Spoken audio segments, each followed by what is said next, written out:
ನಾನು ಮತ್ತು ಕಾವ್ಯ ಏನು ಚಾಮುಂಡಿ ಬೆಟ್ಟಕ್ಕೆ ಹೋಗಿದ್ದ ಕ್ಷಣಗಳಾಗಿರ್ಬೋದು, ಇದನ್ನೆಲ್ಲ ನೀವು ಯೂಟ್ಯೂಬಲ್ಲಿ ನೋಡಿರ್ತೀರ ಅಂತ ಅಂದ್ಕೊಂಡಿದ್ದೀನಿ. ಸೊ ನಾನಿವತ್ತು ಅವತ್ತು ಏನೇನು ಪರ್ಚೇಸ್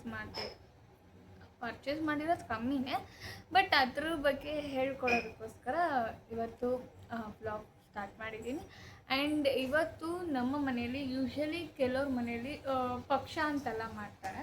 ಸೊ ಅದನ್ನು ನಮ್ಮ ಕಡೆ ಮಕ್ಕೆ ಹಬ್ಬ ಅಂತ ಮಾಡ್ತಾರೆ. ಅದರಲ್ಲಿ ಹೇಗೆ ಅಂದರೆ ಲೈಕ್ ತೀರೋಗಿರೋರಿಗೆ ಅವ್ರಿಗೆ ಪೂಜೆ ಮಾಡೋದಾಗಿರ್ಬೋದು ಮತ್ತು ನೈವೇದ್ಯ ಕೊಡೋದಾಗಿರ್ಬೋದು, ಈ ರೀತಿ ಎಲ್ಲ ಮಾಡ್ತಾರೆ.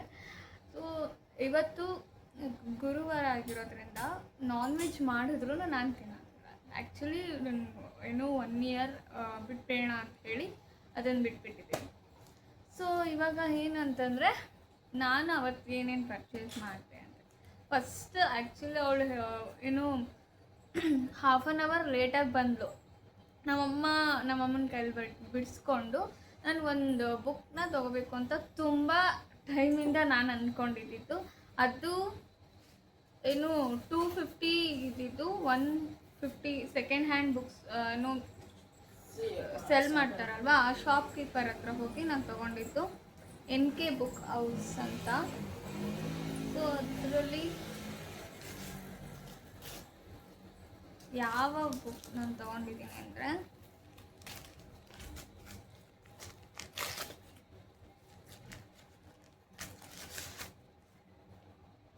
The power of subconscious mind ಅಂತ. ಇದು ತುಂಬಾ ಯೂಸ್ಫುಲ್ ಆಗುತ್ತೆ ಲೈಫಲ್ಲಿ. ನಮ್ಮ ಮೈಂಡನ್ನ ಹೇಗೆ ಕಂಟ್ರೋಲ್ ಮಾಡೋದಾಗಿರ್ಬೋದು, ಅಥವಾ ನಾವು ಏನೇ ಒಂದು ಅಚೀವ್ಮೆಂಟ್ ಮಾಡಬೇಕಂದ್ರೂ, ಈವನ್ ನಾವು ಬೆಳಗ್ಗೆ ಎದ್ದೇಳಬೇಕು ಅಂತ ಅಂದ್ಕೊಂಡಿರ್ತೀವಿ, ಅಲಾರಮ್ ಆನ್ ಆಗುತ್ತೆ, ಬಟ್ ನಾವೇನು ಮಾಡಿಬಿಡ್ತೀವಿ, ಸ್ಟಾಪ್ ಮಾಡಿಬಿಟ್ಟು ಅಥವಾ ಏನೋ ಆಫ್ ಮಾಡಿಬಿಟ್ಟು ಮಲ್ಕೊಂಡ್ಬಿಟ್ಟಿರ್ತೀವಿ. ಸೊ ಅದು ನಮಗೆ ಪರ್ಫೆಕ್ಟಾಗಿ ನಾವು ಹೇಗೆ ಎದ್ದೋಳೋದಾಗಿರ್ಬೋದು, ಸಣ್ಣ ಪುಟ್ಟ ಆ್ಯಕ್ಷನ್ಸ್ ಲೈಫಲ್ಲಿ ನಾವು ಹೇಗೆ ತೊಗೊಳೋದು ಕಲಿಬೇಕು, ಪ್ರತಿಯೊಂದೂ ನಮ್ಮ ಮೈಂಡ್ಗೆ ನಾವು ಹೇಗೆ ಟ್ರೈನ್ ಮಾಡಬಹುದು ಅನ್ನೋದು ಈ ಒಂದು ಪುಸ್ತಕದಲ್ಲಿದೆ. ಇದನ್ನು ಓದ್ಬಿಟ್ಟು ಇದ್ರದ್ದು ರಿವ್ಯೂನ ಒಂದು ಸಲ ನಾನು ನಿಮಗೆ ಹೇಳ್ತೀನಿ. ಸೊ ಇದು ಒಂದು. ಆ್ಯಂಡ್ ಒನ್ ಮೋರ್ ಥಿಂಗ್ ಏನು ಅಂತಂದರೆ, ನನಗೆ ತುಂಬಾ ಇಷ್ಟ ಆಗಿದ್ದಂಥ ರಿಂಗ್ಗಳು, ಬೆಳ್ಳಿ ಉಂಗುರ. ತುಂಬ ದಿವಸದಿಂದ ನಾನು ತೊಗೋಬೇಕು ಅಂತಿದ್ದೆ. ಇದು ಕ್ರೌನ್ ಥರ ಇದೆ ನೋಡಿ, ಇದು ರಾಣಿಗೆ ಕಿರೀಟ ಹಾಕಿರೋ ಥರ. So always I feel like my self queen. So that's why ಇದು ನನಗೆ ರಿಲೇಟೆಬಲ್, ನನಗೆ ಹೇಳಿ ಮಾಡಿಸಿರೋ ಹಾಗಿದೆ. ಸೊ ಇನ್ನೂ ಕ್ಲಿಯರಾಗಿ ತೋರಿಸ್ಬೇಕು ಅಂದರೆ ಒಂದು ಫೋಟೋ ಆ ಥರದ್ದು ಏನಾದ್ರು ಹಾಕ್ತೀನಿ. ನಮ್ಮಮ್ಮ ರೆಡಿ ಮಾಡ್ತಾಯಿದ್ದಾರೆ ಸಾಂಬಾರಿಗೆ. ಸೊ ಇದು ಒಂದು ಬೆಳ್ಳಿ ಉಂಗುರ.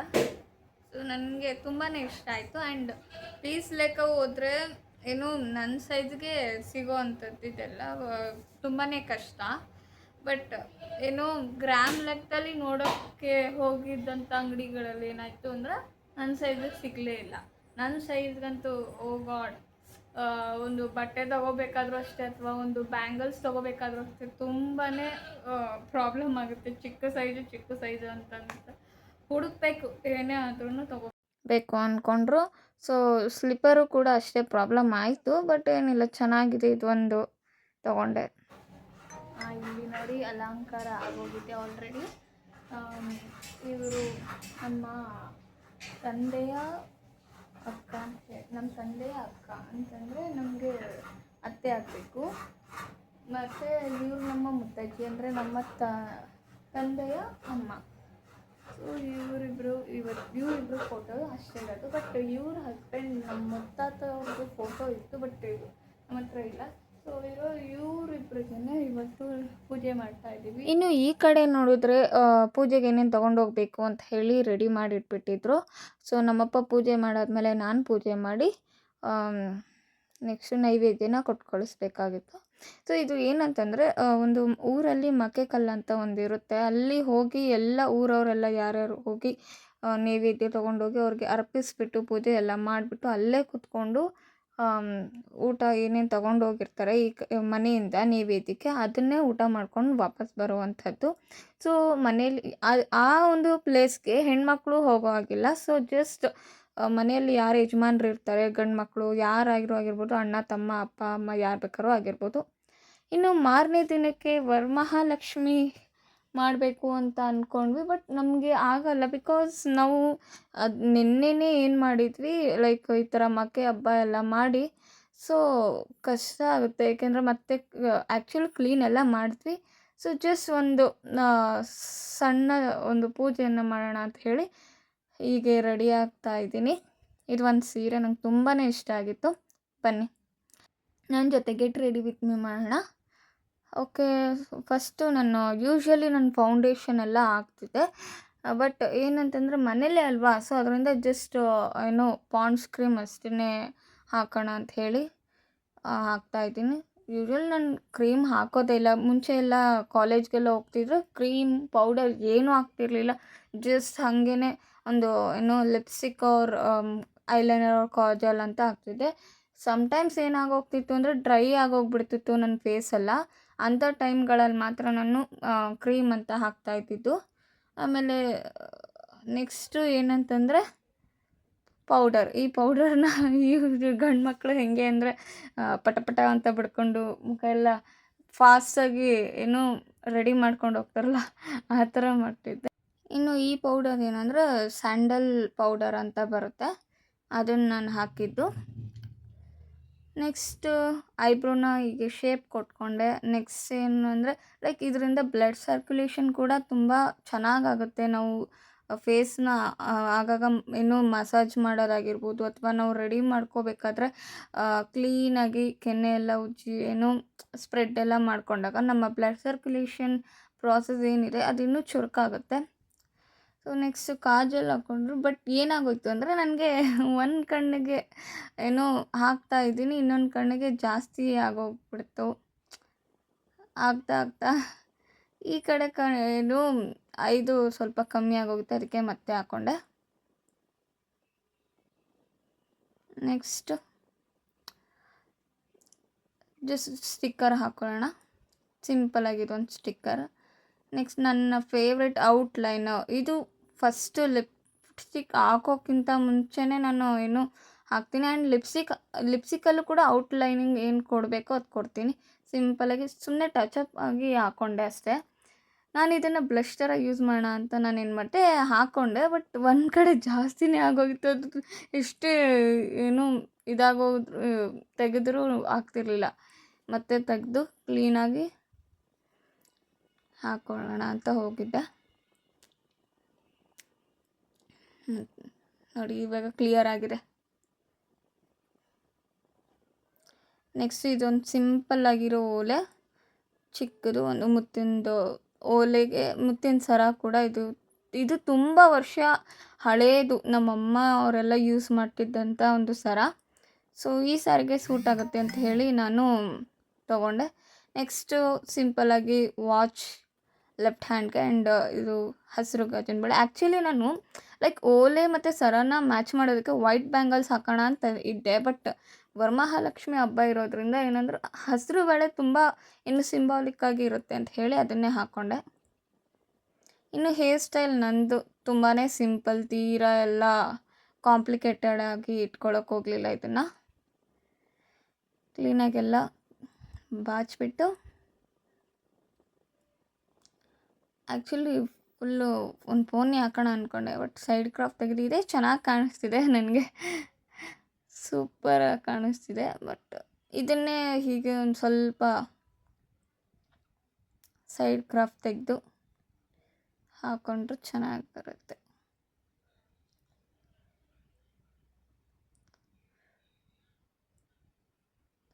ಆ್ಯಂಡ್ ಅದನ್ನು ಕೂರಿಸ್ಬೇಕಂದ್ರೂ ತುಂಬಾ ಒಂದೊಂದ್ಸಲಿ ಅಂತೂ ಏನಾಗುತ್ತೆ ಅಂದರೆ ಎಲ್ಲರೂ ಹೊರಗಡೆ ಹೋಗಬೇಕು ಅಂತಿರ್ತೀವಿ. ಲೈಕ್ ಮನೆಯಲ್ಲೇ ಇದ್ದಾಗ ಅಥವಾ ಸಿಂಪಲಾಗಿ ಹಿಂಗೆ ರ್ಯಾಂಡಮ್ ಆಗಿ ನಾವೇನು ಪ್ಲ್ಯಾನ್ ಮಾಡ್ತೇವೆ ರೆಡಿ ಆದಕ್ಕೆ ಹೋದಾಗ ಲೈಕ್ ಆರಾಮಾಗಿ ಬರುತ್ತೆ ಹೇರ್ ಸ್ಟೈಲ್. ನಾವು ಹೊರಗಡೆ ಹೋಗಬೇಕು ಅಥವಾ ಈ ಥರ ಏನಾದರೂ ಫಂಕ್ಷನ್ ಅಂತ ಹೇಳಿದ್ರೆ ಅಂಥ ಟೈಮ್ಗಳಲ್ಲಿ ನಮಗೆ ಬೇಕಾದಾಗೆ ನಾವು ಬಾಚ್ಕೊಳ್ಳೋದಕ್ಕೆ ಹೋದರೆ ಅದು ಬರೋದೇ ಇಲ್ಲ. ಲೈಕ್ ತುಂಬಾ ಏನೋ ಸಿಟ್ಟು ತರಿಸುತ್ತೆ ಒಂದೊಂದ್ಸಲಿ ಕೂದಲು. ಎನಿವೇ ಒಂಥರ ರಾಣಿ ಲುಕ್ ಕೊಡ್ತಾ ಇದೆ ಈ ಸ್ಯಾರಿ. ನೆಕ್ಸ್ಟು ನನ್ನ ಫೇವ್ರೆಟ್ ಕುಂಕುಮ.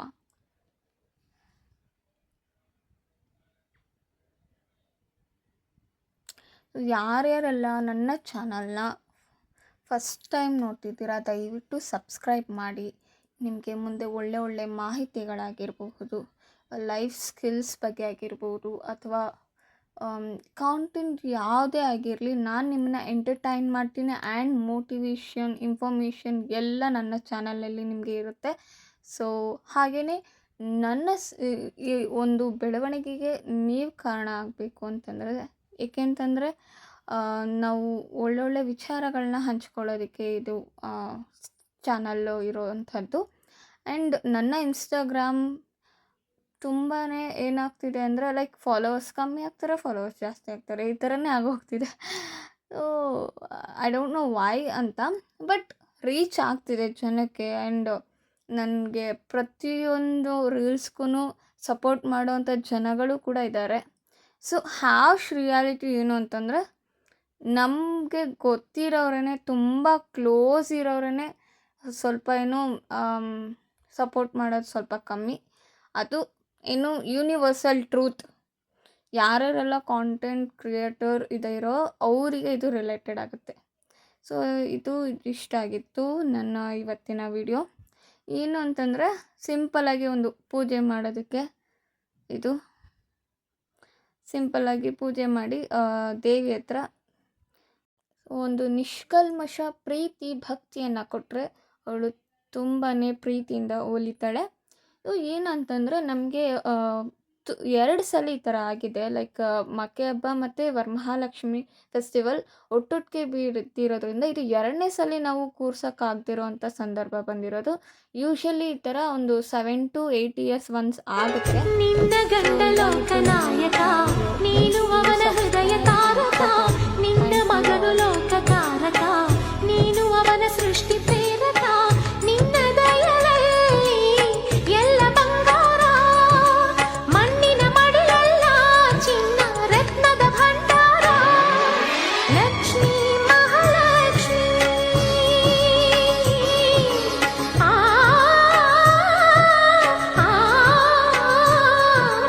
ಲಕ್ಷ್ಮೀ ಮಹಾಲಕ್ಷ್ಮಿ, ಲಕ್ಷ್ಮೀ ಜಯಲಕ್ಷ್ಮಿ, ಲಕ್ಷ್ಮೀ ಶುಭ ಲಕ್ಷ್ಮಿ, ನೀ ಸಿರಿಯಾಗಿ ಹರಿಯಾಗಿ ಬಾರಮ್ಮ ಬಡವರ